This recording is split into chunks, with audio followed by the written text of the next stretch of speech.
2025. It's 2024. Also, the animation is wrong. Can we go back to the modern logo? Please? Alright, fine. You're watching Lejo TV. Wrong logo, wrong logo! Okay, I swear to you, please better not reverse this, cause this is the original version. Okay, this looks good so far. Alright, I'm done. I'm getting out of here. Don't go. This reverse, No. I'm out of here. Well, shit. I just ruined my life for this. What did you just Wait, say? what? Ah!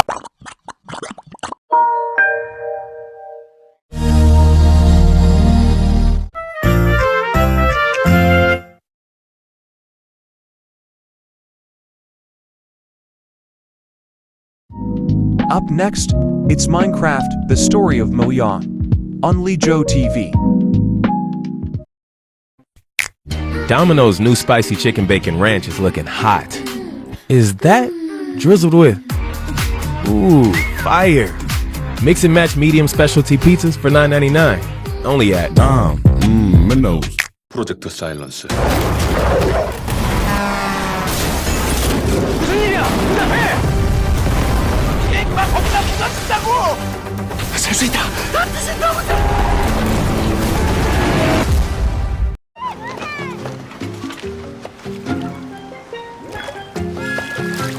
Hey, did I prove this time off? Can't chill? Maybe you just need a Snickers ice cream. Nick needs to change his oil before leaving town for Leo's game. So he went to AutoZone, where he finds the right oil and oil filter fast. So Nick can be that dad.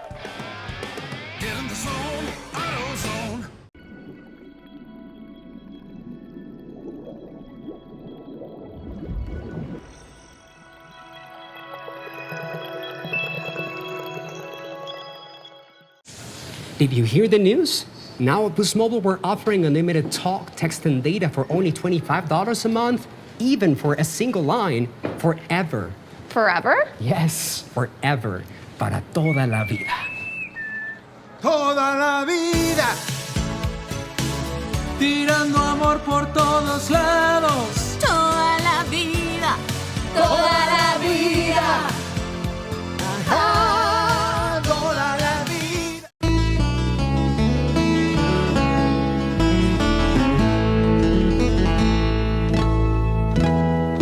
You're watching Lejo TV.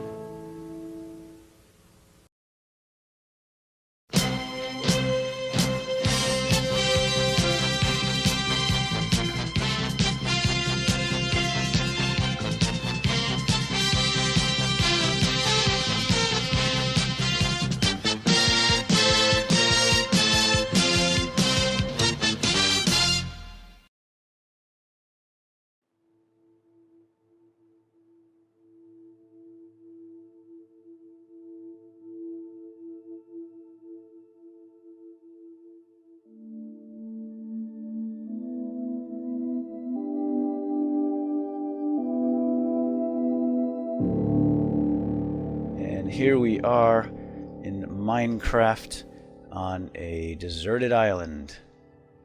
There's a few things we need to do in order to survive the night. Because what's going to happen is that sun is going to rise and then it's going to fall. And when it falls, that's when darkness descends on us, and that's when the bad things come out of the dark at night and hunt me down and try to eat me.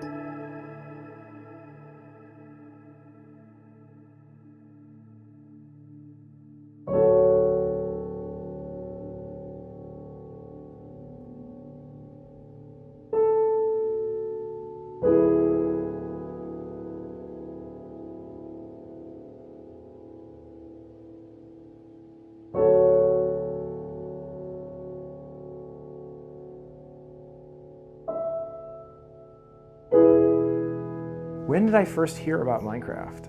Where was I when JFK was assassinated, basically, kind of thing. Like, your awareness of Minecraft did not come from a magazine cover. It's like you hear it a couple times in the hallways and like, what was that? It accelerated so quickly, obviously, that it's hard to recall that starting point because after that, obviously, it caught like wildfire. It's a very unique success story, really. In the past, 5 to 10 years, there's been some brilliant moments in gaming, and Minecraft is definitely one of them.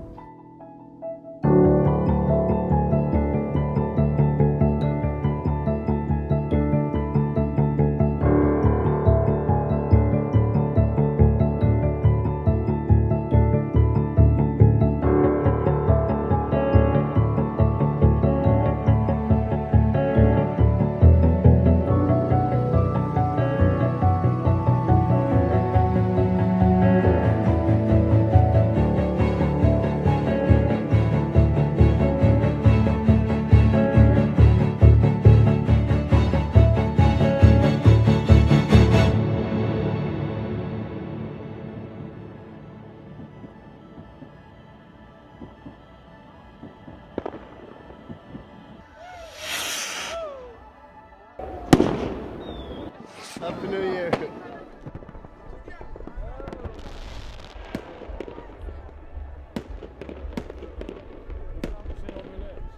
Everything's sort of happening at once, you have this very clear starting point. Yeah, and I took like a week off during the Christmas and New Year's, and it was just like almost emotional, like kind of weird, like, oh, okay, all this has happened and I haven't really relaxed until now, like, and then when I came back to the office, it felt really good. And just first thing I did was work like 12 hours.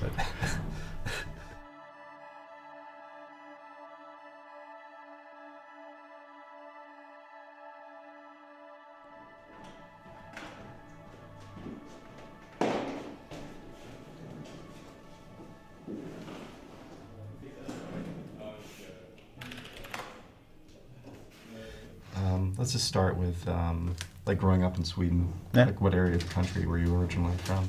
Well, the first 7 years of my life I lived out in the countryside in a place called Edsbyn. It's like a bit north in the country. Very snowy winters, at least that's how I remember. I mean, really like warm summers. But we went out, like walked around in the woods, just getting lost basically.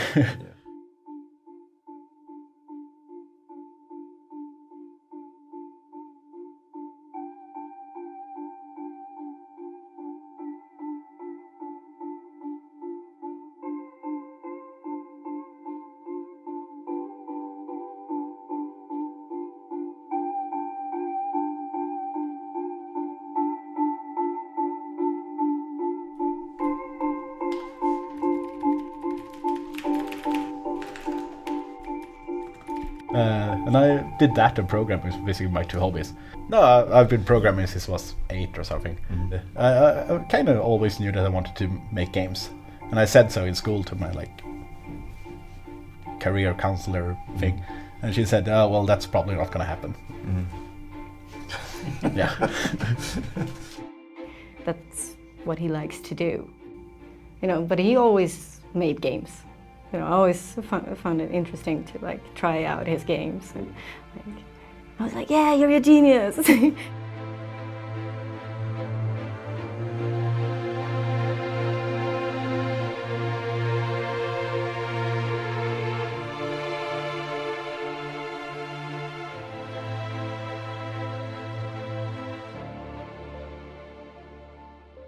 I liked like hanging out at his place, and he would like be on the computer, and I like hearing that sound. But it's very much like an artist, because he has so much integrity in his work.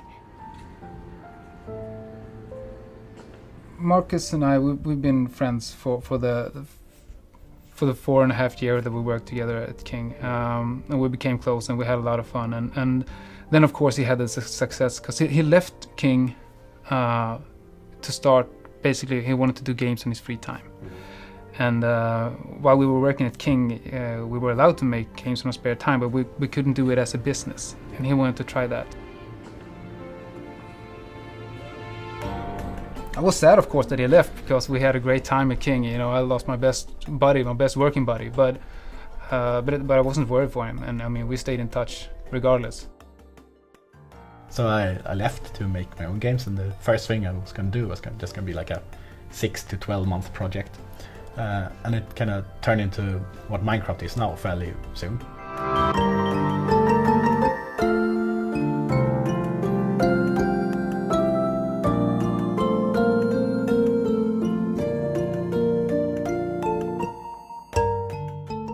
But in the beginning, it was so basic. You can place blocks on other boxes or blocks. So it's so yeah. I got to be there and look at it from the start.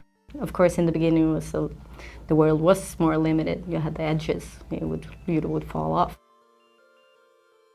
I don't think anybody could predict the success of Minecraft from looking at it back then.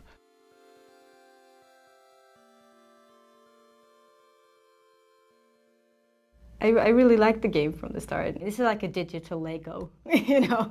You have blocks, you can build things, and people are like, oh, this doesn't sound so fun. You know, it's hard to explain. I usually say, okay, but it's about surviving as well. You have monsters, you have to fight, you have to build your house, and collect stuff to be able to survive. So it's a bit like being stuck on a desert island, like figure out what to do. Let's go to a place where everything is made of blocks, where the only limit is your imagination. Let's go wherever you want to go. Climb the tallest mountains. Venture down to the darkest caves. Build anything you want. Day or night, rain or shine. Because this is the most significant sandbox you'll ever set foot in. But yeah, I usually tell people, well, you have to try play it in a way you won't understand.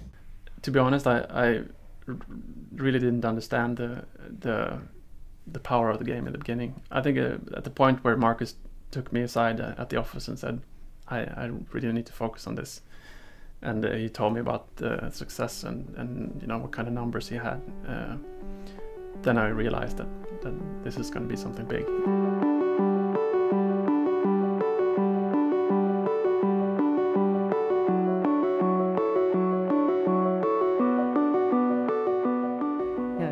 First it was 40 sales per day, and it's like 10,000 sales a day, you know. I don't remember the date, but when I had 1 million Swedish crowns in the account was definitely one of the bigger milestones. And I got like a printout of the receipt, showed Elin, jokingly said, well, they say the first million is the most difficult. Like I didn't expect to make another million. I did. Yeah. You know, it's been like this process of constantly like being amazed. Then like early this year it got like a big popularity spike, and then I decided that I probably need to start a company here because I can't keep up with like the demand on the game. I called Jacob and just told him, just quit your job. We're starting a company. With the success of Minecraft, we get the chance to actually do something like this. I'm not going to turn that down.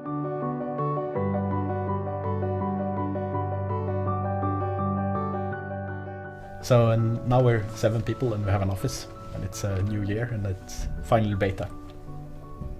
It's a very unique success story, really. The problem is that Minecraft never had a publicity department, a PR department. They just did it all virally and through word of mouth. And you know, it sold 3 million copies off that. If you are not familiar with this game is amazing. I love this game so much. I've been watching a ton of videos on YouTube. I've been playing a ton of this game.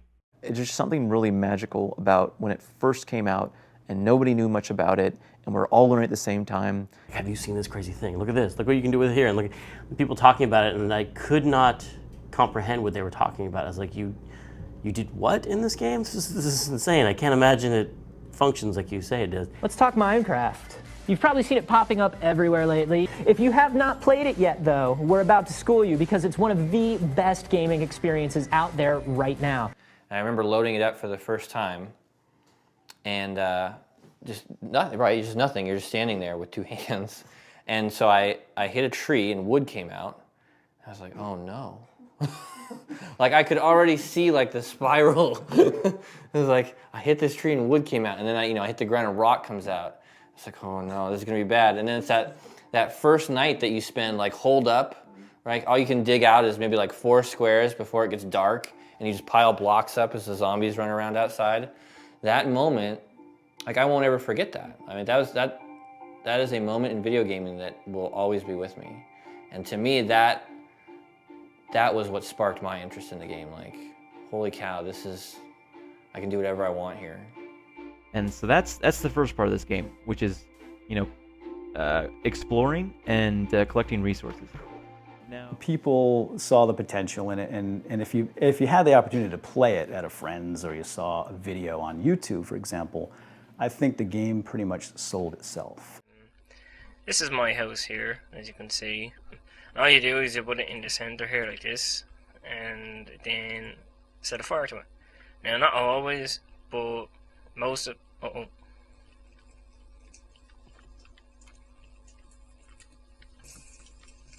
Sorry guys, this is not supposed to happen. Crap. Oh, no way. Yeah. You have got to be kidding me. A lot of people that saw those videos were instantly in love with the game too, just by watching someone else play. Okay, it is time I go exploring. Where should I go? I'm going to climb to the top of this, and I'm going to see what is up. I'm joining Stu, and we're in the Minecraft multiplayer. We're exploring the cave here. Whoa! Jesus, that scared the crap out of me! Oh my god, oh my god, oh my god! Pull this switch here, and the flood starts. Plop, plop, plop, plop, plop goes the wheat. Plop, plop, plop, plop, plop, plop, plop, plop. Moves its way down here until it gets to the very end and drops into my collection tray. Oh shit, oh shit, oh shit, holy shit, bro. Oh, dude, you're so lag. Yes! No, I blame it on lag. Damn it. You guys take cover. They're firing arrows at us. Diamond! Yes! Oh! Oh my god, there's more. Yes. Oh my god, 7 diamond from 1. What's wrong? Oh, what's nothing? It's a skeleton. I'll kill it for you. I killed it! Yay! No, no, no, no. What's wrong? You're jumping into lava! What do you mean? You're being so bad at Minecraft. You're in lava. Oh, You're man. dying. I died. That's okay, Mom. That's okay. And this game had a really special community around it. I think that's a fascinating story that, before the magazines and the TV shows were covering it, there was a whole community that was loving this game and supporting it, and it was really self-sufficient at that point. So that could have existed sort of in its own little bubble, but then the world found out about Minecraft. All right, what are you? Creeper. A creeper? Yeah. What's a creeper? I don't know. A creeper is something that blows up when you touch him. Oh, yeah?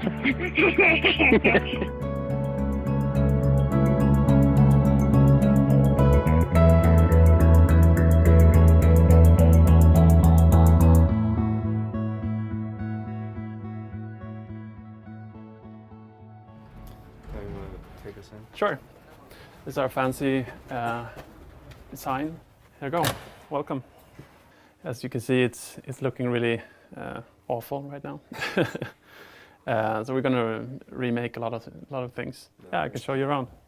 And here we are, the office space. We have a PC section and a Mac section.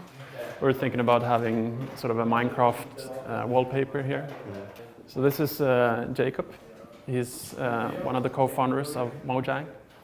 Over there we have Jeb. He's a game developer. He's sort of the first person to dive into the Minecraft code. Yeah, so over here we have Daniel Kaplan. He's the business developer. Exactly. And here he is, Notch. I'm sort of showing them around the office.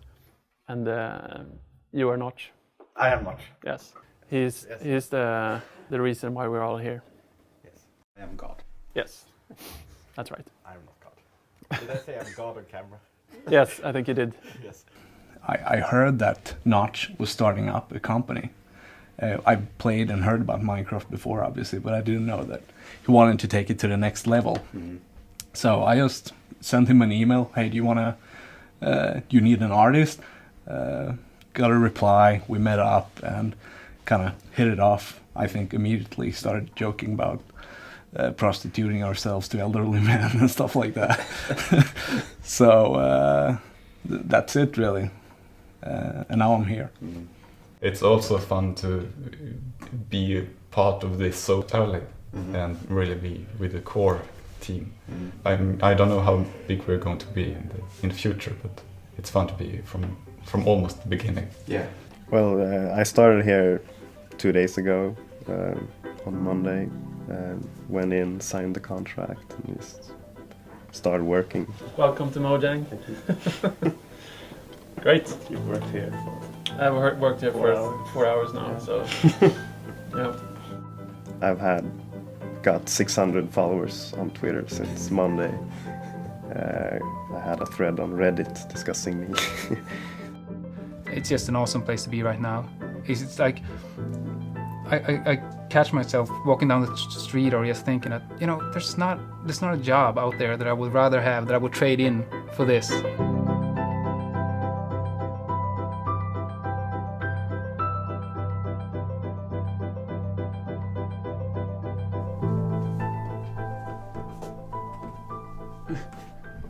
hope he doesn't miss us and hit the other guy. Punch his pal in the face and they're all gonna fall at that. This is exciting. Are you gonna hit it from the other side now? Yes. Here we go.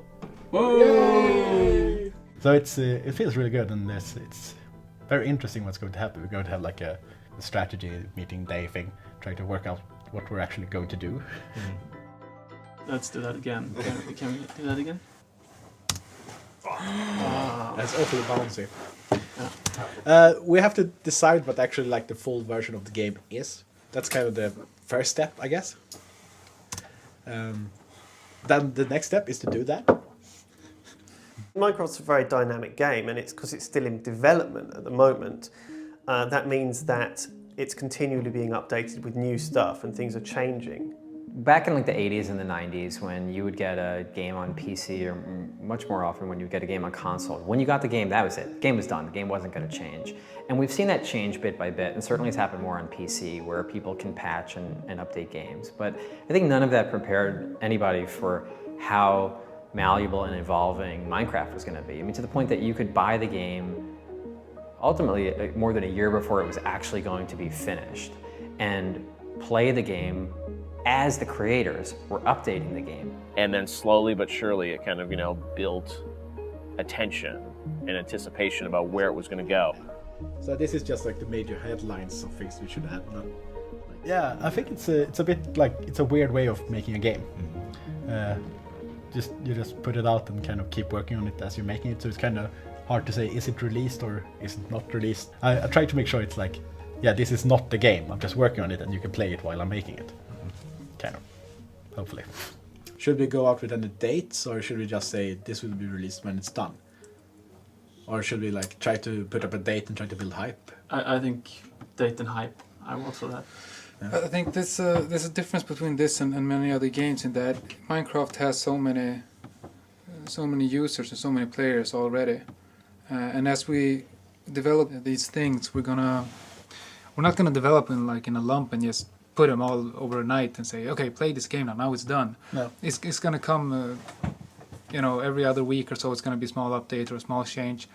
So can we really live up to a hype? This is finally the finished product, and I say, yeah, but it's the same product as last week. And I think it's a bit intimidating. I felt much more just confident just going day to day and just doing things as it went. I don't think that works though if you have a company. I'm a bit like, I don't really know what Minecraft Final will be yet, but I think we kind of got some kind of rough estimate, I think. The new roadmap. Yes. We probably missed a bunch of things. But I think this is a good basis.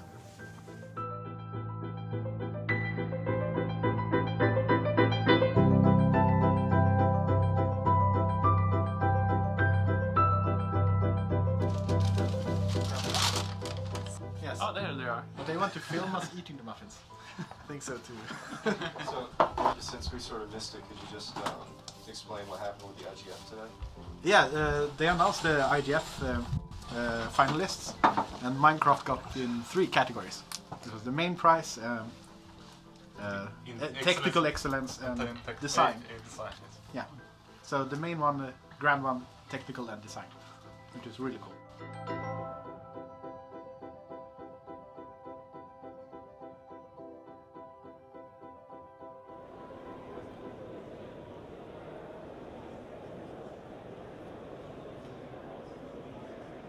You know, Marcus, when he emailed me, he said, you know, I'm hoping to win some independent game awards. And I think he didn't really know, you know, what all these awards were, but it was sort of a big trip to America, really to, you know, meet the press and meet the industry for the first time.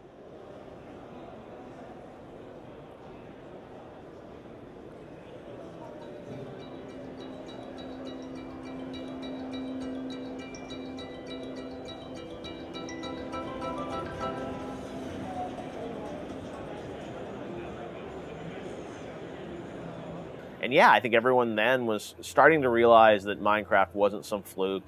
It wasn't, you know, something that was kind of coming and going. It was really, it was building, it was growing.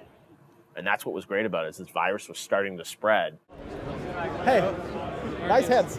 Thank you. I have to say it's an honor to meet you. Yeah, thank you. Hi. We're from high school. We just came here to meet everyone to see you. Oh, cool. Hi. Yeah. We all play Minecraft. Oh, cool. Have a good day. Hi. It's an honor to meet you. You too. Man, you inspire us. Oh, cool. I'm glad. Awesome. I gotta shake your hand one more time. Yeah, of course. Nosh. Hi. Pleasure to meet you. My name's John. Hi, John. I was wondering if you could sign this for me. Absolutely. Hi. My name is Ray. Hi, Marcus. It's amazing, and I spent so much hours on it. I can't believe I'm meeting you. It's so fantastic. But, awesome. Congratulations again. Well, thank you. Hi. Hello. Hur var det? Lådorna gick fort, hörde jag. And it's fascinating to me to see that happen, and you know, see someone like him show up at GDC not knowing what to expect, and then just have this constant deluge of people coming up to him saying, I love the game. You know, that's when I think it probably really hit him that, you know, Minecraft had grown into something that people just weren't playing. It was something that people were loving. Should we go? Yeah. Going back to what we talked earlier about, I told you that my daughter likes Minecraft. I met Shigeru Miyamoto 2 years ago, and he said, I'm going to meet the creator of Mario, yeah, whatever. Now I was told I was going to meet you. She said, oh. Yeah. How many new friends have you made since you became successful? How many relatives have come out of the woodwork? Well, How many lost cousins? I probably shouldn't answer that. Yeah, I only really just met you, but you seem exceptionally cheerful, like a cheerful man. Like you just seem a happy man. But I'm wondering if that is a reason, like because of your success. Are you always kind of quite chippy and? I've known him for a long time. Yeah. No, he's a total drag. No, he's not.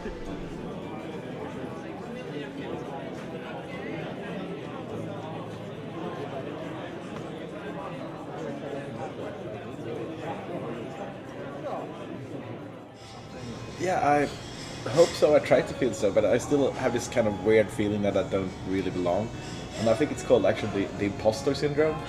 This is like an actual term for it. You feel like you're just faking it. And I think it's gone too fast or something, so I don't really feel like... But yeah, I'm slowly trying to realize that people actually do like the game. Which is kind of a weird thing to say. But when you're just sitting in front of your computer, you just see the numbers. It's not the same thing as actually meeting the people. Do you feel like you'll need to do a couple more games to really feel confident in your own ability? Yeah, I think so.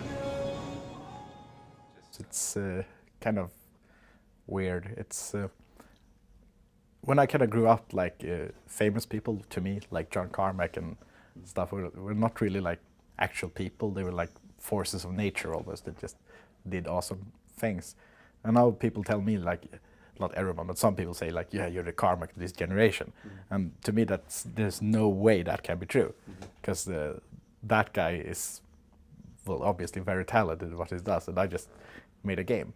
And I kind of realized that, like, on the surface it sounds like the same thing. He made a game, I made a game, but it doesn't really feel like it's the same thing. I kind of feel that all the time with the success with Minecraft. It's kind of hard to fully understand it, even to this date. I mean, we're starting to see it because we get so much feedback and so many questions from big companies and people want to do business with us and stuff. So we start to grasp that. I'm constantly thinking that maybe this is just a really fragile thing. That we have this attention now, but we have no idea where we're going to be in 1 year. I mean, on one hand, it would be kind of cool to have this kind of run, then kind of slide into obscurity again and be like nobody and just do my own thing again. I think everyone feels a bit like that, more or less, and maybe some people don't even know how to express that feeling. But you know, he's very aware of his own feelings. So I think it's just that he knows how to express that, because I can recognize that from when you start a new job or people say you're good and this or that, and you're like, oh, they don't know, I'm really just been lucky or this or that, I think that's just human. Hey everybody, welcome to an all-new bonus round. I'm Jeff Keighley. This week at the Game Developers Conference, and this time we're going to look at the independent game scene. There have been some amazing indie games that have come out over the past few years. We've got an all-star panel to tell us about what's going on in the independent games movement. Although Minecraft, you're a bit of a rock star right now, Marcus, with the success of Minecraft and all your fans out there. Yeah. I mean, how do you look at the indie movement? Because you've really sort of entered the scene here, in the past year in a big way with Minecraft. How do you define indie? Yeah, for me, I think indie is, well, there's a lack of a label for it. It's kind of a concept of people making games for the sake of making games, or exploring games as an art form, perhaps. I think a lot of the large studios make games to make money, or make games to make a sequel, or to make a brand, but to make games just for the sake of making a game, coming from that angle, I think that's kind of the definition of indie for me. So here, we're going to get a little philosophical, because in my opinion, games have the potential to be what I call the preeminent art form of the 21st century, sort of in the way that film was in some sense the preeminent art form of the 20th century. I figure we're about where film was in 1905. Whereas you think about it, in 1896, they first filmed Fred Ott sneezing and oh my gosh, there's a guy sneezing, I can play it back, But it was a long time between then and Birth of a Nation in 1915 or 1917, where it's kind of the first quote-unquote modern film where hey, they didn't realize early on that you could film a movie in a different sequence than you showed it. The concept of editing was they had to figure that out. They couldn't move the camera. They didn't know you could move the camera, all of these things. And so I feel like we're really, really early in games, but I think they have the potential. I mean, the way people interact with art and entertainment, whether it's music or film or literature or any of these things, is primarily at an emotional level. The emotions that we support as games is basically power fantasy right now. Whereas if I asked you to make a game about two people falling in love, you'd be like, I have no idea how. I mean, there's no way to approach that problem. We just don't have any idea. And I think you see this in Minecraft, which is the thing everybody mentions, the UGC component of it. But then the gameplay that everyone talks about is just surviving the first night. That's the magical thing that people talk about, and that is a very human scale thing. You're not saving the world. You're just trying not to die. Oh yeah. All right, good stuff. Got it. All right, thanks guys. You happy with it? Yeah, I think it was good. Awesome. What do you guys think? Yeah. Thank you. Ladies and gentlemen, the IGN Choice Award will be given in 3 minutes. We ask that you please take your seats. Video games. Video game award shows. Which came first? In the early days of the games industry, it really felt different than it did now.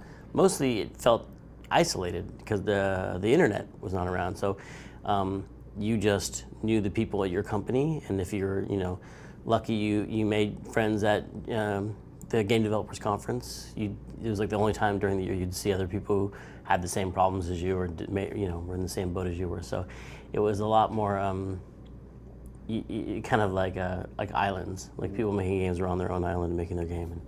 And, then you put it out there and you'd wait for a magazine review to come in, and that was your feedback, So, but now it's everything's so instant. You can put an unfinished game up on the internet, for example. Well, that would be crazy. Who would do that? And the award for best downloadable game goes to Minecraft. Thank you.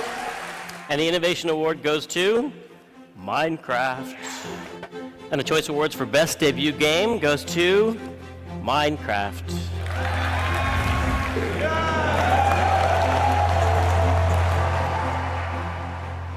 Yeah, GDC. God, I didn't expect us to win in anything. I didn't dare even hoping it. I was just... Well, I kind of had this like, I hope we win at least something, or I'm gonna like cry. Then we like won 5 awards, which was way beyond what I even dared hoping. We started figuring it out when we got like the center front table. Something big was gonna happen, but I still didn't like dare counting on it. But then we won just a bunch of awards, and it was just ecstatic and didn't really know what to do. And it's still like the biggest night of my life.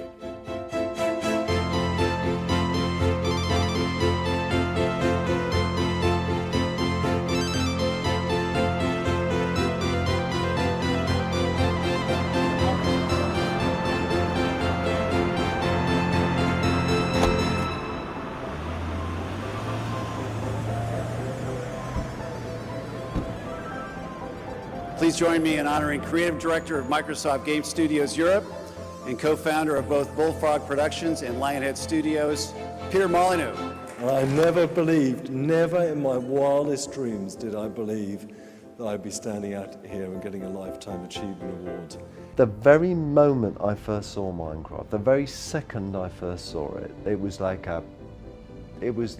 you know, the world changed for me a little bit. What I did, immediately I went round to everyone and said, oh, you've got to go and play Minecraft, you've got to look at this game. And a lot of people, a lot of my colleagues, you know, Lionhead and Microsoft, and they looked at it, and some people looked at it and said, oh, this is ridiculous, where's the tutorial, where's the challenges, where's the, you know, there's this list of game must-haves. And Minecraft broke every single one of those formulas. You know, it is in a way a social Lego, when Lego used to be a creative toy, which I don't think it is so much anymore because it's much more prescriptive. It's really interesting how Lego at the moment is like traditional games design. It's buy the box, open the box, turn to the instruction sheet, make the model, stick it on the shelf, buy the next box. That's exactly like traditional game design. You know, buy the game, go through the challenges, finish the challenges, stick it on the shelf, buy the next game. Where Lego used to be just a big box of bricks, and you used to take the bricks, pour them on the carpet, and then make stuff. And that's exactly what Minecraft is. There was no instruction booklet, but that's really what this points to, is just how conventional game studios, how complacent they were with the games that they were making. And this industry desperately needs things like Minecraft to come along and say, slap us around the face and say, hang on a second, all those things that you thought were absolutely certain in your life, they're not certain anymore.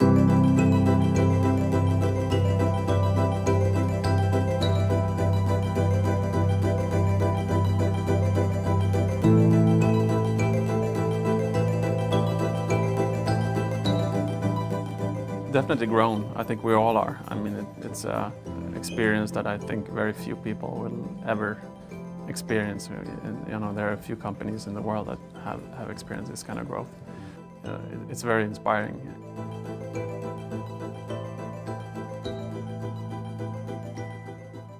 So we kind of tried to figure out exactly what we're going to do with the company now.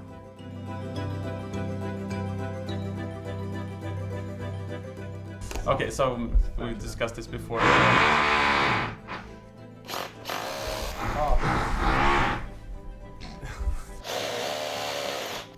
I think as soon as I sometimes find it hard to concentrate. I don't think we have the grand master plan of world domination. This seems fun now. Let's go for it. And I think that's great.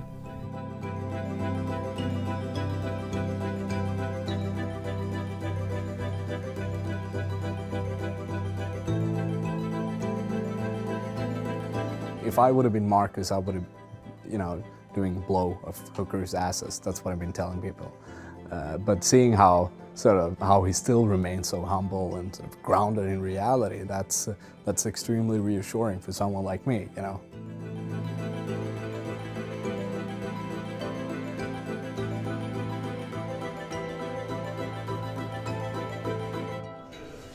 I'm very pleased. Good.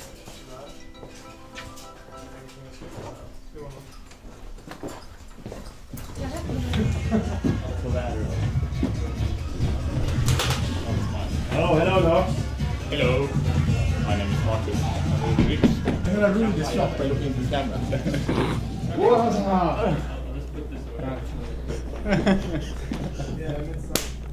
I couldn't get that low.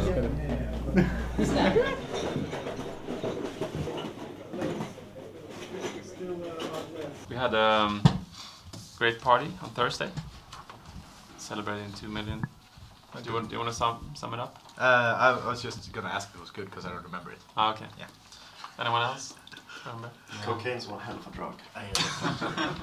I'm really envious of the new crop of game makers out there, like Marcus and other people who are just doing it themselves, like all by themselves, or maybe with one or two people on their team, because they keep the cost down, they can self-publish, and they've just made so much more money. Just like, that's the secret. When you take someone else's money to make your game, you have to give them all your money after you're done. Not that I'm bitter. I think we all want to stay small, and we want to stay in control, and we want to stop the world looking in. It's very, very, very, very hard to do so. I mean, I think the perfect size for me is once you reach over 20 people, that's when it gets really tough. Because then you need to have another layer of people to manage the people that are there. And when you can all fit in one office and you can stick your head up and say, oh, what's that you're working on? Or, you know, look at this, everybody, that's a perfect size. But once you get over that, it's really, really tough. So if I was doing it all again, I would say exactly what Marcus is saying. I would say, I'm going to stay small. I don't want like a big office with like 150 people and it kind of turns into a 9-to-5 job. I would say I'm afraid of doing what id Software did, but I'm not going to say that because that's rude against id Software. I mean, their games aren't as fun as they used to be. I mean, they look better. I mean, the megatexture stuff is really amazing, but I'd rather play a fun game. And I want us to make fun games, not just big production games. But ideally for me, it would just be like me and a box of Red Bull. I'm gonna play Dark Ritual. Get some 2 cultists. Yeah, someone could like discard. You could discard. You could. It's an action. Yeah. So maybe that's you. Yeah, I will next time. Yeah.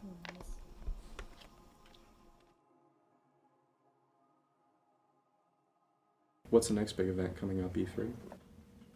Yeah. We have the E3, which is basically not for indie game developers at all. It's just about spending money and launching titles. I have to go, apparently.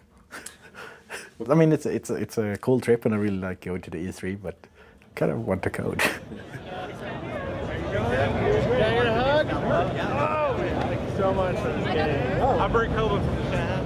Oh, cool! Finally, that's why. Oh, that's why I recognize you. I was like, do I know it? I think I know it. What's a hug? I probably know it. Well, you probably get so many people coming up to you. Oh, yeah. So it's worth the Steve shirt.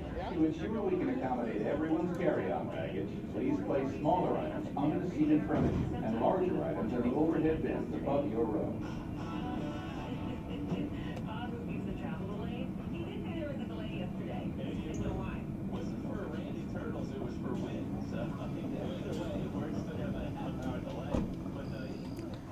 Yeah, we started the podcast in 2010, in October 2010.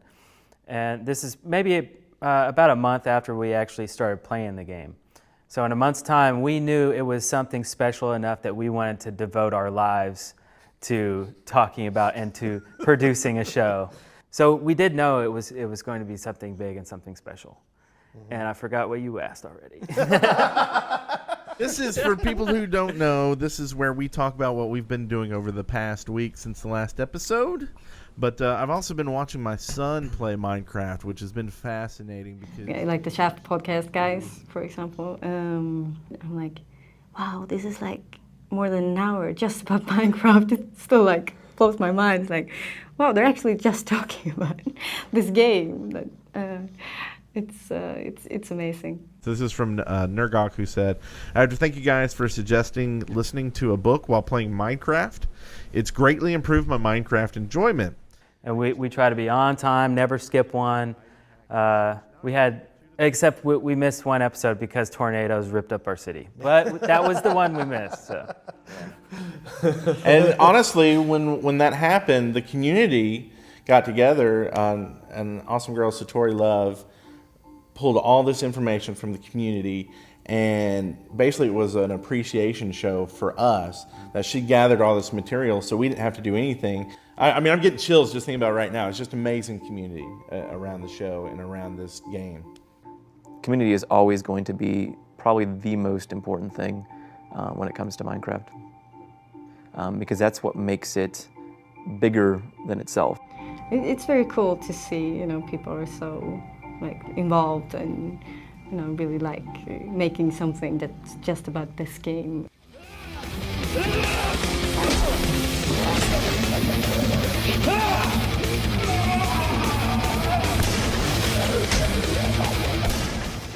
I do think that there is something to be said for the fact that so many people are excited about the game, and they are excited to share their excitement with other people. And I do think there's a synergy from that. I've never seen anything like this. It has so much universal appeal over so many different kinds of people. I've never seen anything like it.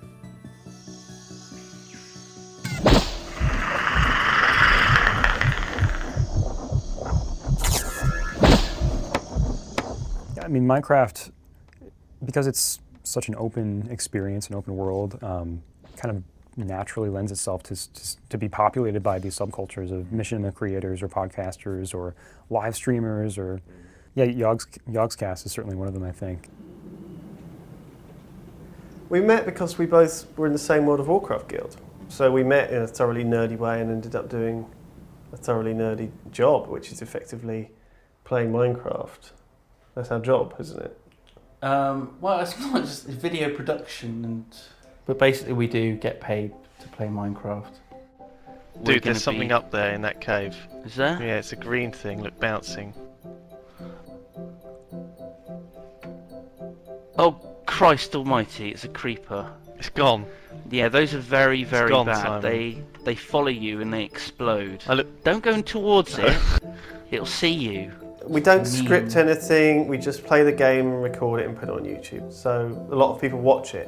Good morning. So we hit 1 million subscribers this morning. I'm going to go and wake Simon up with one of these. Morning, Simon. I've got you a coffee. You alright? But it doesn't pay, super well. You only get sort of 0.0001 cent per view. But because we have 1 million views on a video, that actually ends up adding up to enough. So it is a big audience of people, and I think we probably do it a bit better than most, which is why we're just kind of above. But we're still modest. It's kind of like a journey for me, playing Minecraft and watching how it's changed over the months and months, and thinking, in a few months' time, how different is it going to be? And I guess it is kind of nice to have almost feel like you're a part of that because you've experienced that as a gamer. Since you're in debug mode, you can just change the code and just instantly changes, which is very, very efficient. Yeah, I can do anything. You can make arrows explode when they hit the ground instead. Arrow in ground. There we go. Place when doing a game, it's more about what do you expect from a game and trying to play around with those expectations. That's kind of the most fun part.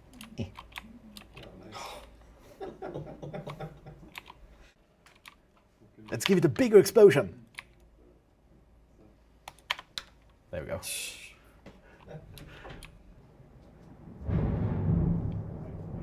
Oh, is that Thunder? We're thinking about launching the Minecon site tomorrow at 9 a.m. And how many tickets are available for this event? I think it's about 9,000. 9,000? Or something, it's insane.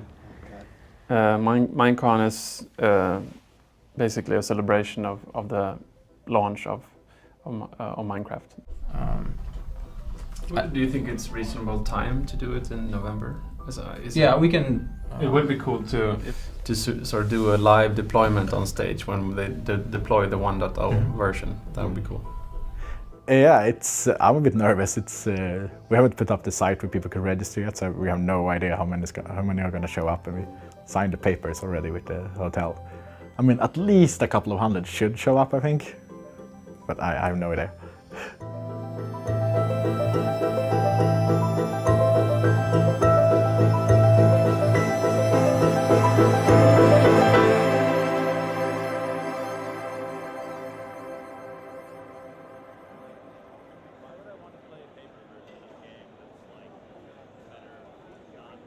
It is a collaborative medium. Developers and gamers collaborate. We are makers, we are creators.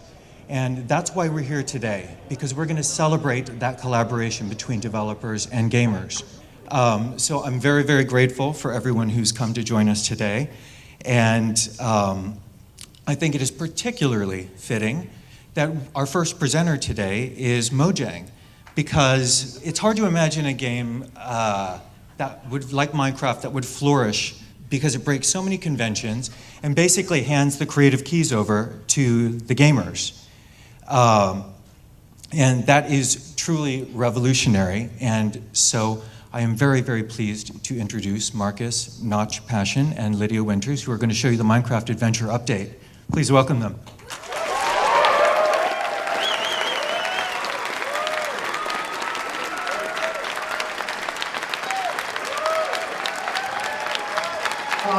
Minecraft is why we do what we do, because you are literally looking into the future when you see Minecraft. You know, like I said, we will always have these genres, we always have the traditional stuff, but this is the future of gaming. You know, this collaboration, this emphasis on creativity, on freedom, and it's thrilling to be able to be here and say, yes, I was there when it happened.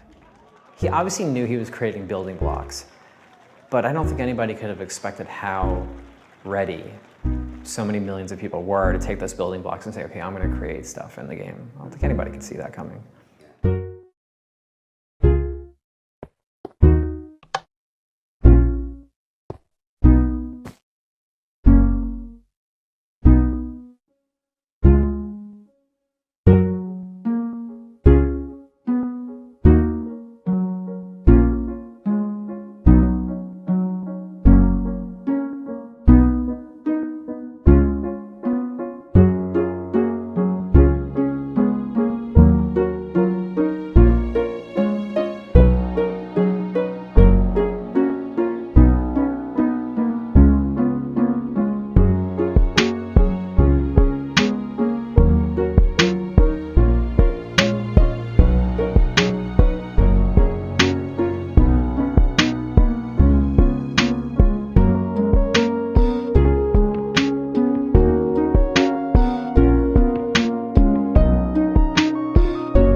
Sorry, that was really horrible. Oh, it's okay. It's good that I left, because you would have been very alarmed that I was going to die.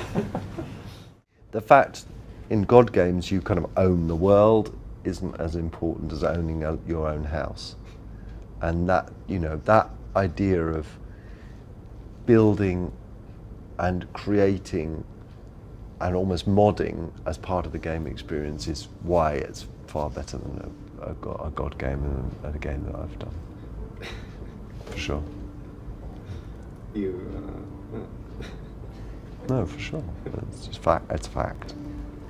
Because of Minecraft, I think it has changed my view of what I do on a day-to-day basis.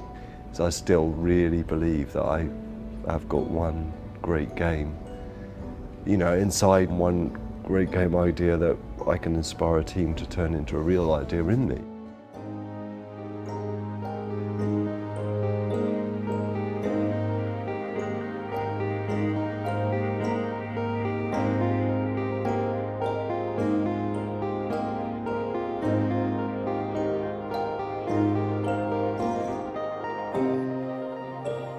Well, everyone in the studio is huge fans of Minecraft. Oh, cool. It is amazing when you do something like that, and then it becomes this expression of everybody's creativity. It's such a cool place to, you know, build and grow a community and meet friends. I wouldn't even call Minecraft a game anymore. It's come so much further than that. It's a platform. It's a platform for us to develop our architectural side, our creative nature. It lets us be ourselves, communicate with people, and create things that we maybe didn't think we ever could, but now we can.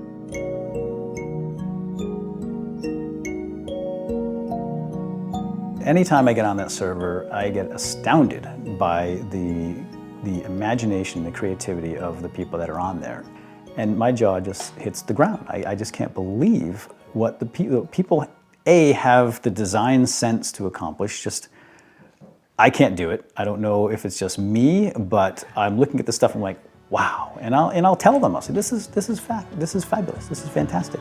How do you do this?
Hi there everybody, this is Halcoon and I'm going to demonstrate to you how I really don't play Minecraft like other people.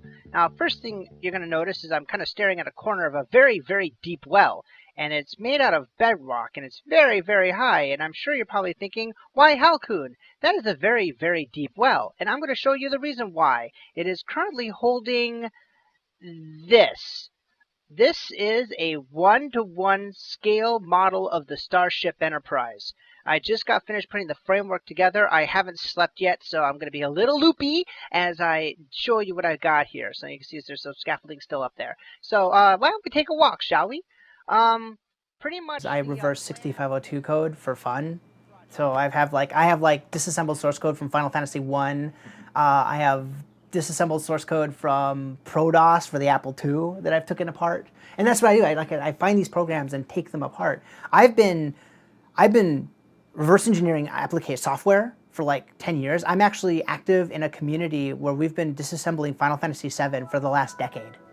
Pretty much, I'm all over the map when it comes to these things. Intellectual property law. I do the reverse engineering. I do the marketing. So it's because I'm live in a very tiny apartment and I'm often bored.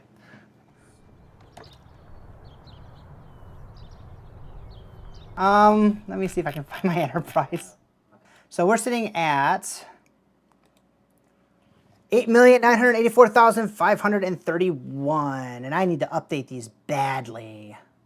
What are some of the comments here that we got? Nerd, I need a girlfriend, what a geek, the Virgin Diaries, because evidently I'm a virgin too. I don't think that you guys have never really appreciated how absolutely huge the Enterprise is, but I don't know, it's kind of a shock for you. This thing is fucking enormous. People who don't play Minecraft just looked at this and goes, what on earth did that nerd do? And a lot of people, when they saw this too, they saw the video, and they never, you know, when Minecraft was getting all trendy and everyone's like, I don't want to play, it sounds like everyone's just getting on the bandwagon. And I remember when someone saw my video and they posted underneath it, okay, I get it. I understand now. Now I see why this is such a game, why everyone's playing this game. Before, when you would go on YouTube and you saw somebody who modeled the Enterprise, you'd think, wow, that's incredible. I could never do that. I don't have the knowledge of these modeling software. Like, I can't do that. But when you see Minecraft, a Minecraft Enterprise, you're like, You think, well, if I have you couldn't. Let's be clear. Like, you could never do that. But there's a part of you that thinks, if I just had the time. It's sort of democratized. Yeah. Right? Because everyone has the same pieces. Yeah, in this, you're making it out of something. Yeah. And there's a being in there that is doing it, right? So it's much easier, I think, to map yourself to that.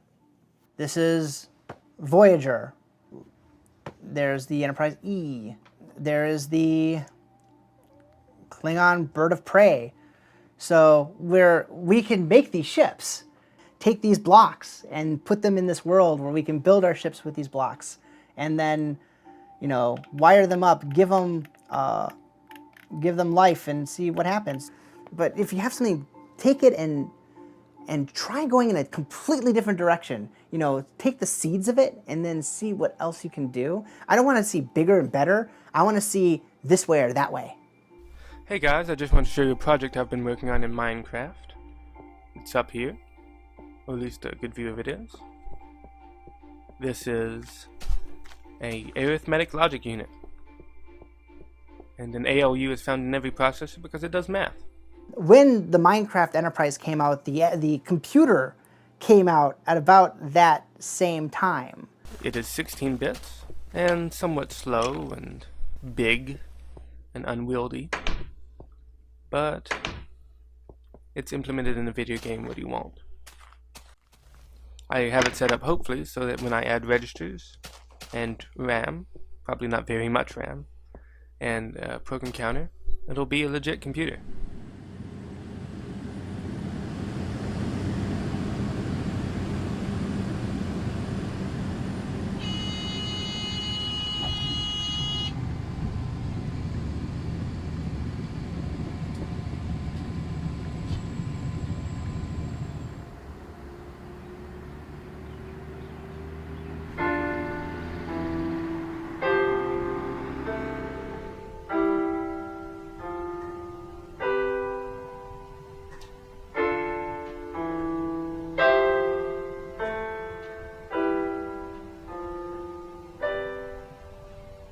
Okay, so this is the ALU of a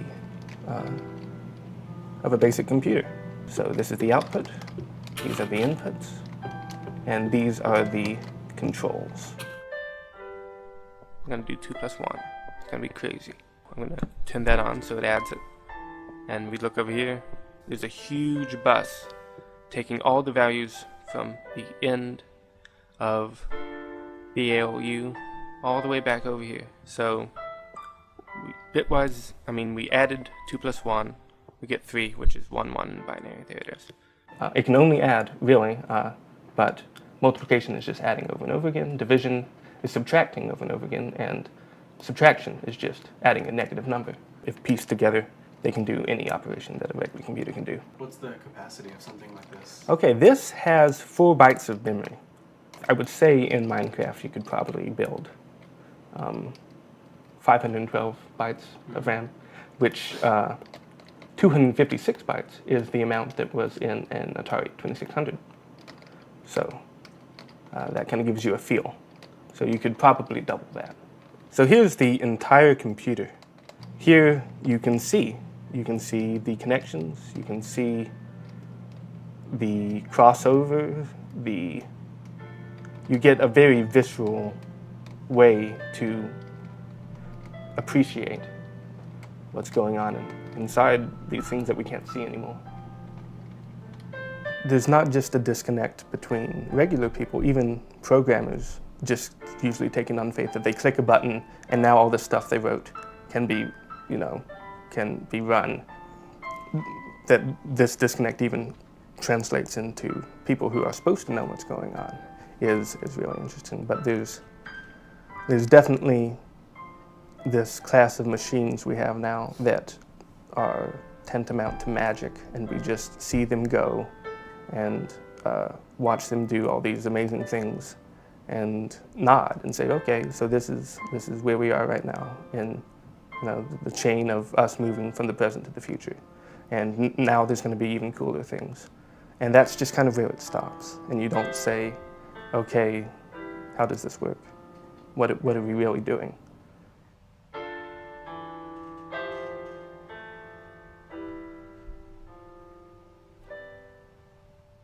I hope you guys check in later to see this once I have a few other finished chunks done. Thanks for watching. Infrastructure is such a key part of Minecraft's success, I think. It's because it's a game about sharing, so you just need that infrastructure in place to share either your creations or your the things that you've engineered in game, like a color printer. I saw somebody made last week to share those ideas. Right, those ideas need places to move around, and without YouTube, without Twitter, message boards, community sites, I mean, wouldn't have been as successful for sure. So I'm gonna now show you some pictures of some of the cooler things we found that people have built in Minecraft. Whoa, the Eiffel Tower. What? That is so cool. How did they do that? Okay, that is a lot of work. That looks pretty cool. I would never have thought of that. Ooh, a castle. Is that Hogwarts? It is. I'm smart. No, you're a nerd. It's self-perpetuating in that way. Because people create things and they spend time creating things, they want to share those things. So automatically more people and new people are hearing about that game in a contextual way. They're not watching an ad, they're saying, hey, I made this. You can do this too. Do you want to play? I found out through, was it Tycho's post on Penny Arcade? I'm not sure. But yeah, I heard about it there, and my best friend was like, hey, it's a game where all you do is mine and craft. And I was like, really now? I definitely wanted to spread the word too, Yeah, there was an evangelical sort of. It was at the very beginning of the big takeoff of the game, right? Yeah. And so there wasn't a lot of material out there about what it was like to actually play it. Like, this game will suck you in and you are in trouble. And then you introduce your son to it, and every time I would go over to your house, he was playing it the entire time. Yeah, still is. Hours. Every night, hours. Hot. I pictured him sort of getting in there and not knowing what to do. It turns out that wasn't an issue. Where's your, don't you have a train station in here somewhere? Oh,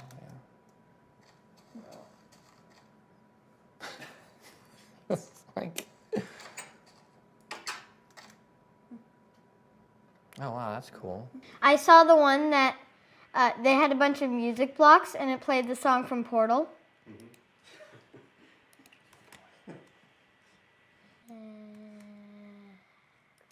I love you, son. What? Oh, nothing. It's interesting because, especially as a parent, you think, boy, I really need to, limit. You just hear you have to limit his time. You have to limit their time in video games. You don't really know why, and I think that's just ridiculous now because, what is a video game anymore? When he's been playing for a couple hours and I come in and I'm like, all right, Gabe, I think you need to take a break. And I look and, he's built a functioning aqueduct. That's no joke. Like, he figured out how to get water from one place to another by building this contraption. It's like, I'm not going to tell you to stop, parenting has changed.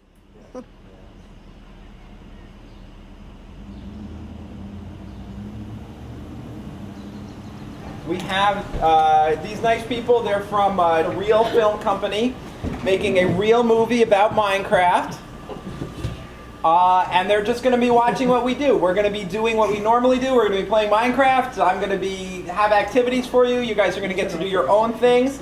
But really just, we're going to be ourselves today. Kyle, yes? I have always been a gamer. You know, I still remember the day my cousin brought over a Pong machine, and that was sort of like a life-changing moment, and I kind of grew up with computer games in my life. Right now I'm teaching our lower school technology classes, so I'm mostly working with 1st and 2nd grade. And I'm a big believer that in bringing games into the classroom. I think it gets the kids really excited about being here, being in school, being in my class. Do you like school? Sometimes. Well, what's your favorite? I mean, how do you like the Minecraft stuff? Yeah, computer is my favorite subject. Kids are excited about games. This is where they live, you know. They go home, they play games. That's what they're excited to talk about with their friends. It's this generation. You have a computer or Wii? Or Yeah, we have a Computer, Wii and an Xbox, Xbox. a PS3. My older brother has a PlayStation. I mean, they're talking about doing well in a class and leveling up. I mean, this is where they live. This is kind of where their mental headspace is. And when I started playing Minecraft this past summer, I just, you know, there was just such amazing amounts of potential that I really knew that I had to try to make it work and find a way to bring this into my classroom. I'm gonna break you guys into groups, and each group is gonna make their own house out of these different materials. Max is off and running, making some tools. Guys, I'll make doors first. In the desert. Oh, I see it. You got it.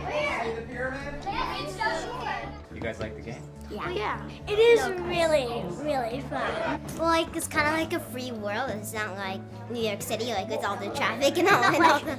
I'm able to dream up these different worlds and different adventures that the kids can have that I think they're going to get something out of, that they're going to have, that's going to have some lasting value for them. Well, Minecraft is basically another version of your life, except it's a magical version.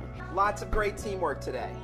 And I had a lot of really positive feedback. You know, our network administrator told me really early on, you know, this is one of the coolest things I've ever seen done in all my years of working in schools. Then the teachers who are not gamers, yeah, I mean, I guess they would kind of scratch their heads and they'd say, that's nice, Joel. You know, I'm glad you're doing something fun with the kids. But once I would get them in the room for 5 minutes, once they would see just how excited and how engaged the kids were, you know, almost every one of these teachers would walk out of the room a believer that I was really onto something here. Not sure I fully understand.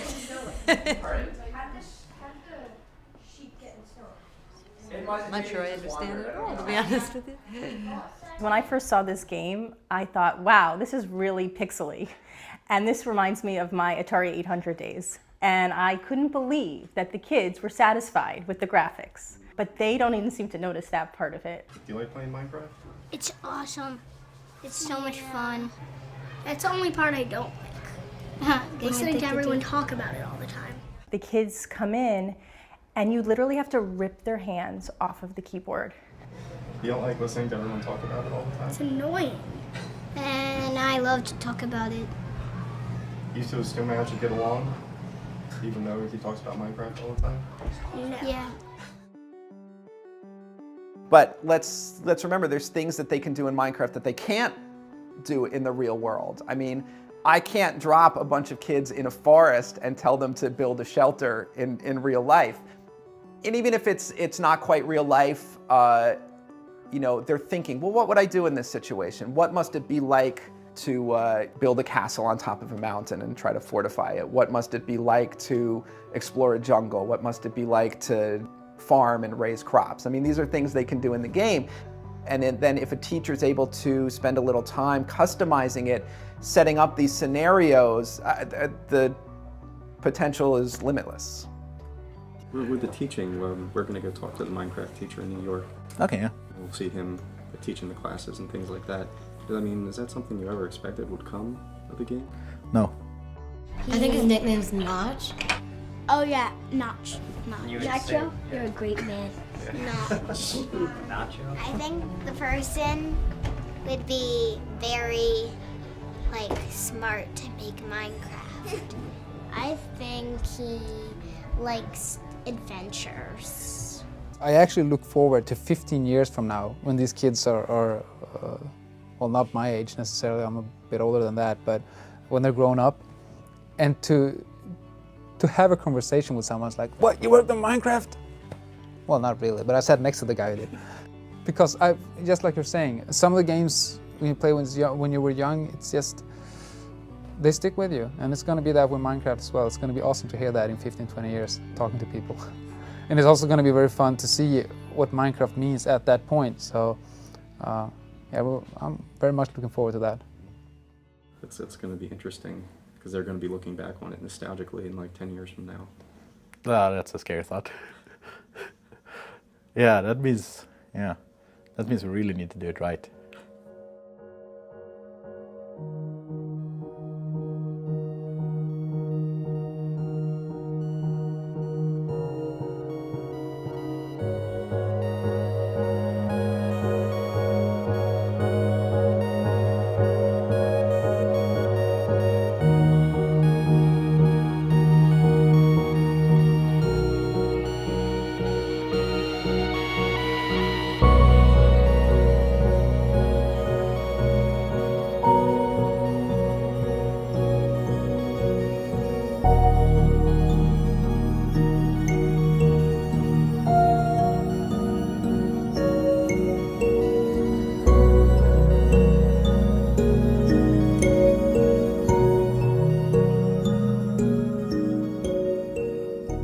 So much to do and not much time until the release date. And I was kind of joking that the release date that we were told, it's not really a release date. It's like, well, it's more like an aim. But Carl didn't agree. He said it's going to be released that day regardless. So my attempt to push it a little failed. Hey, sup? Sup, sir?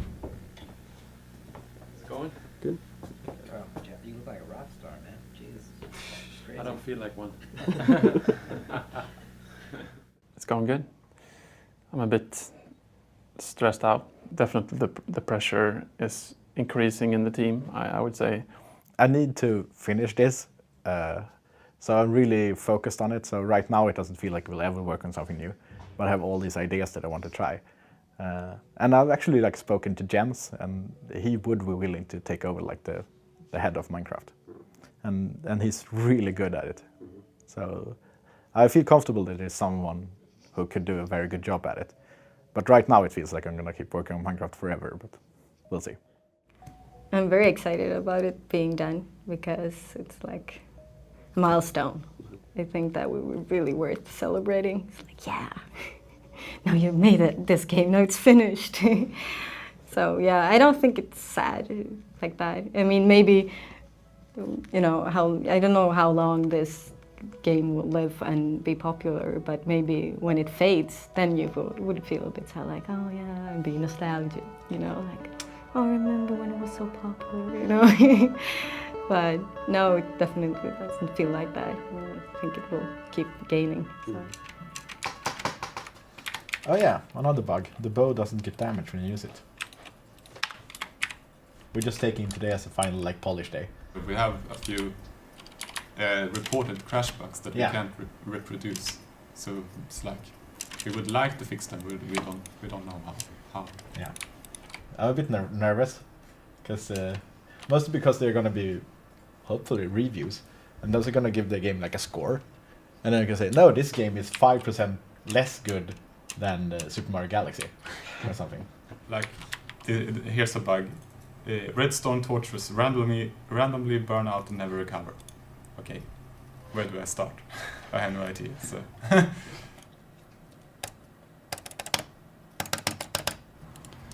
Oh, so fun this is. Oh, there we go. No, that's right, correct. Ah, damn it. I'll mark this as can't reproduce. So you said you just sent the game off? Yeah, I put it on USB sticks, Mm-hmm. and then I sent the final zip file to Tobias, so you can make the upload script. Now it's, I don't know, 20 minutes past 3. And I have 1.5 days to go until we go to Minecon. So I figured I'd play with Legos. It's a bit weird because I still feel like I probably should still be polishing stuff because it's stuff to polish, but I don't want to risk there being new bugs, so we're not doing that. And I'm super nervous about the flight. Not nervous, more like giddy or something. Like I can't wait until the flight goes. See you guys tomorrow. Yep. See you then. So I think he just feels that, okay, I can't do anything more now, it's done, and we're going to Vegas. So I think that's why he's giddy, and I started to feel that as well. So probably tomorrow, I'm going to lock down the Scrolls version to tomorrow morning, and then I'm going to just kick back and put my feet up, play some virtual tennis 4, and go out and have a beer with Marcus, and just cool down before the trip to Vegas.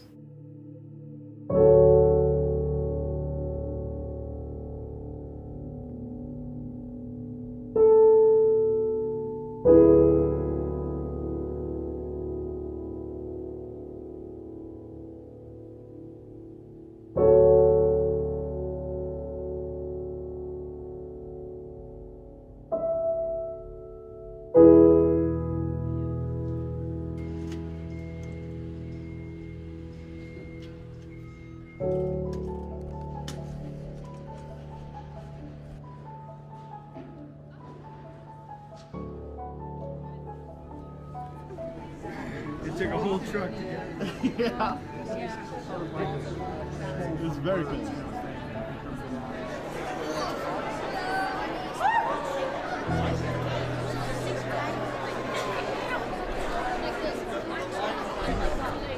There's been talk about 5,000 people. I don't think there's going to be that many, but who knows?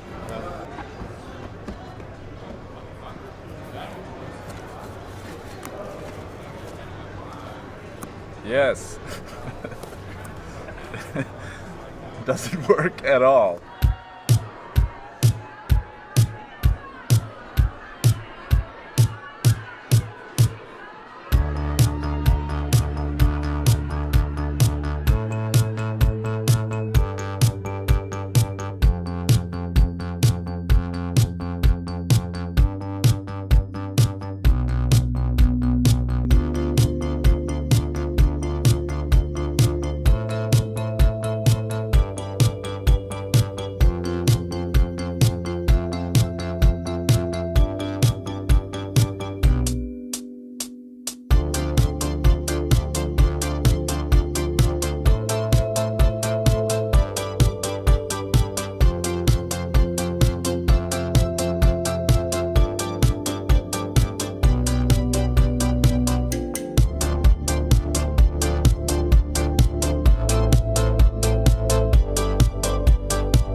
We only have a few more minutes left, so we really do want to thank all of y'all for coming here. This has been the highlight for us of this past year and of what Minecraft has done for all of us.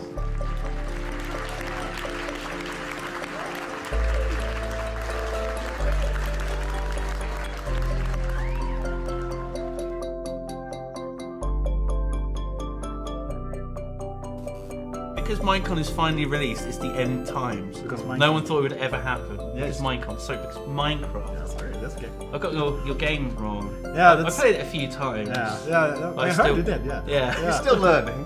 Yeah. I'm still.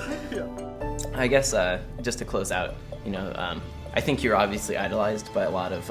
I'm sure that must make you feel kind of weird at times, but you're obviously idolized by a lot of indie developers and people that want to make games. They look at what you've done as a kind of success story. Like. You went from being a guy making an indie game to a guy that can have 5,000 people come out to a convention to see it. So do you have any words of advice to people out there that are, trying to become, an indie developer? I think the best advice I can give everyone is don't listen to advice.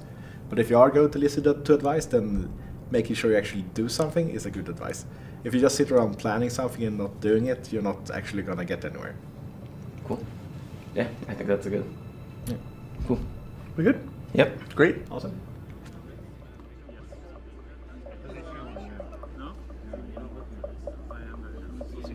I'm actually not doing it.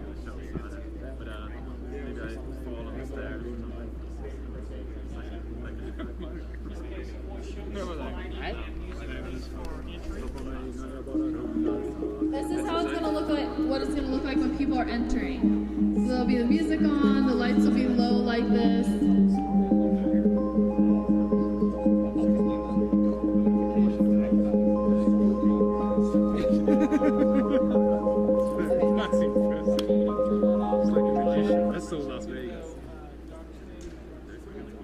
Everything's going to get dark for the Hat Films video. It's kind of like I said, how I feel the game deserves a 6 or 7. I do realize it's probably going to get higher scores than that, but I don't really dare hope for that, because to me it's there's so much more that could be done to the game. It's not really finished yet, and I don't think it's ever going to be. Yeah, it sounds like the closing ceremony is starting. Yeah.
No pressure, yeah.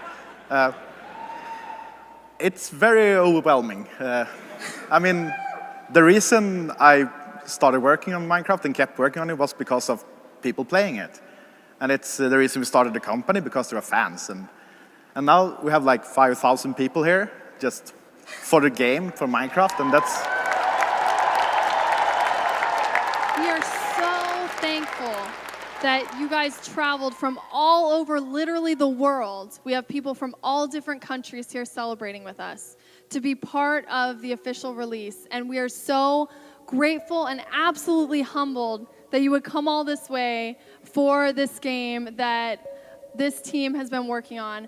But now, for the moment that you have all been waiting for,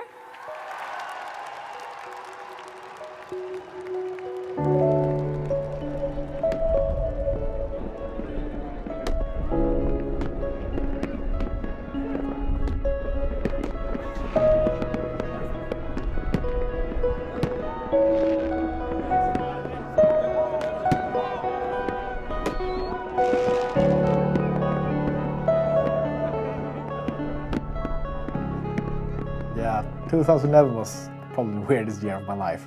It feels like a blur now when I think back at it. So much happened.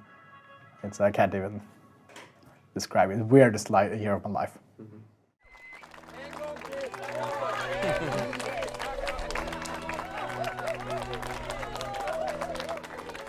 It's really hard, this summing up things, you know, because there's so much that has happened. And at the same time trying to work, and then of course manage the family back home, and we had some illness in the family as well. We're trying to balance that, and it was almost too much in 1 year, I have to say. Let me show you around. Watch out. So yeah, right as we enter, this is where sort of everyone will sit and work. A bar will be over there. Next to it will be a pool table. Actually, we'll have the logo on that wall too. The logo? Okay. Yeah, the logo on that wall. Cool. Over here is the Marcus and Jacob's room. They'll have their own soundproof room. Be good. Yeah.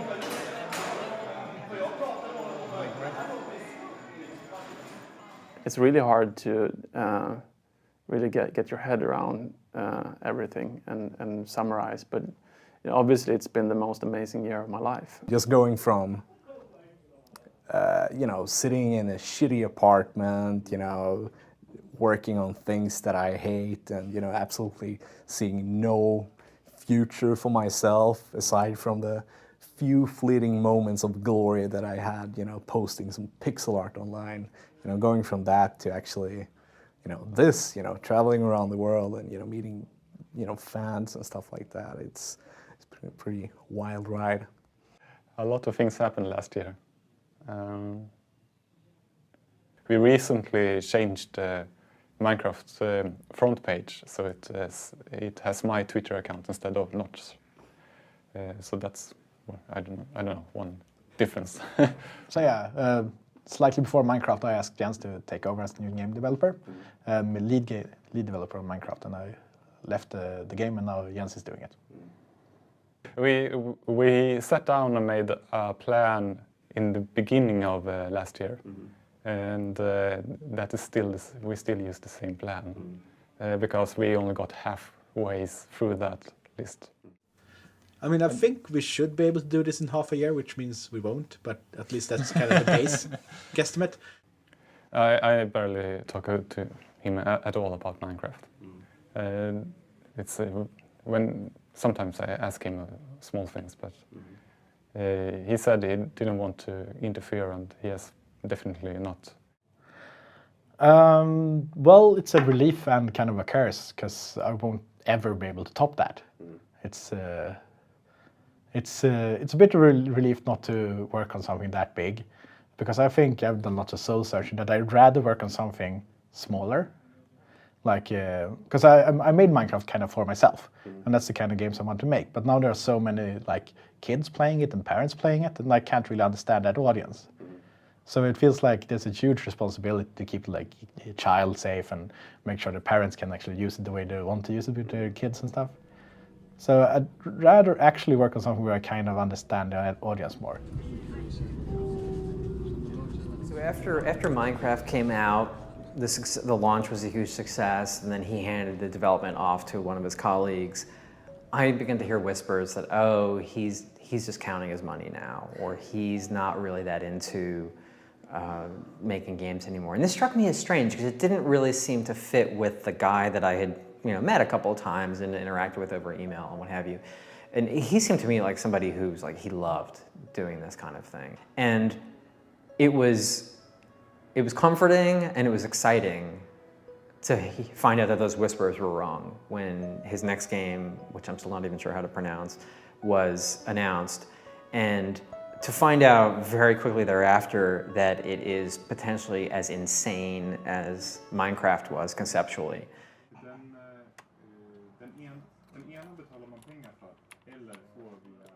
Yeah, I kind of burnt out towards the end of Minecraft and just the pressure of releasing it, and like I realized I was going to move on and all that, and then I started getting really inspired to make games and started doing the space game. And it feels like kind of the beginning of Minecraft.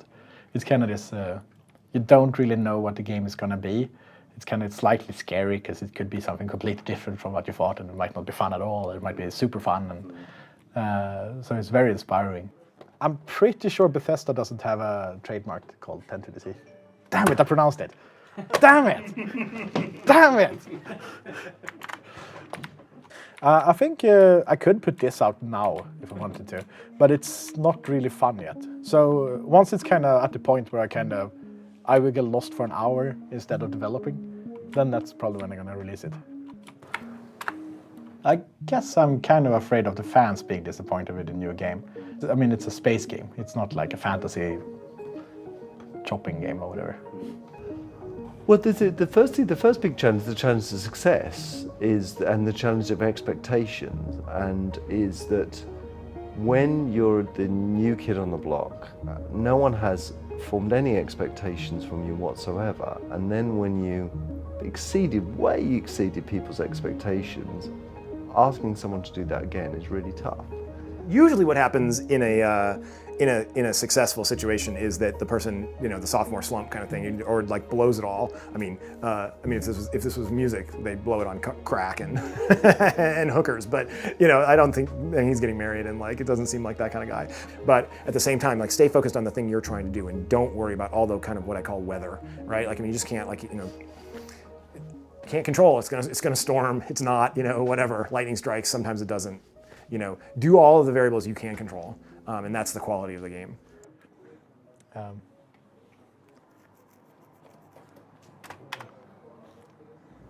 I've often felt creatively it's key to have a really bad memory and to forget what you did last and really start off each project like it's your first one in a way. And I feel like the trick is to do that almost every time. Just like go back to the beginning and really treat each project like your first project and start from scratch again and not worry too much about what people are expecting or want from you. But go back to the same place that gave you your first idea. You know, that you didn't get your first idea by listening to some advice from a publisher or, you know, you just kind of, you followed what you loved and cared about and followed your what really inspired you, and that's where your idea came from, and that's what you should do every time.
Great. Sorry about the coughing. No, it's fine. I'm sorry that. Yeah, it's just I had a cold and then I talk too much and don't breathe enough, and that's what happens. Cool.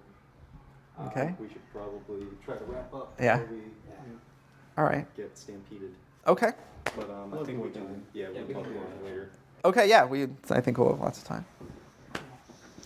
I don't think so. I mean, I'll talk forever. So like, it's We gotta stop at some point. Yeah. I'd still like you to show us the game, and we can. You guys should play. Too, Yeah. I'll say. That's a clapperboard, is it? Yeah. Wow. Awesome. I wasn't even hot. Like it didn't even. Shut up. What? I mean, it's not like we were moving around or anything. Packed Oh yeah. between you two guys. Minecraft. Wait, it's an M. Minecraft. Feel free to use that for your logo for your movie. Minecraft. What are you calling it anyway? For the movie? Yeah. Minecraft. Where do you get your ideas?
This December, Reupload and his friends comes out, fighting against the villains.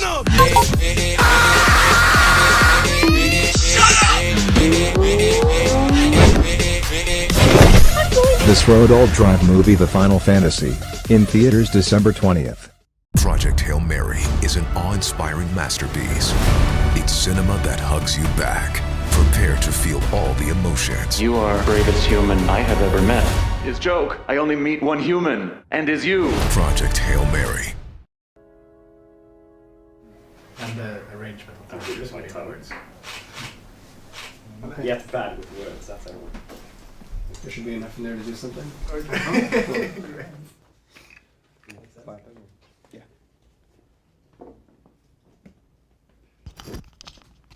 This guy up here.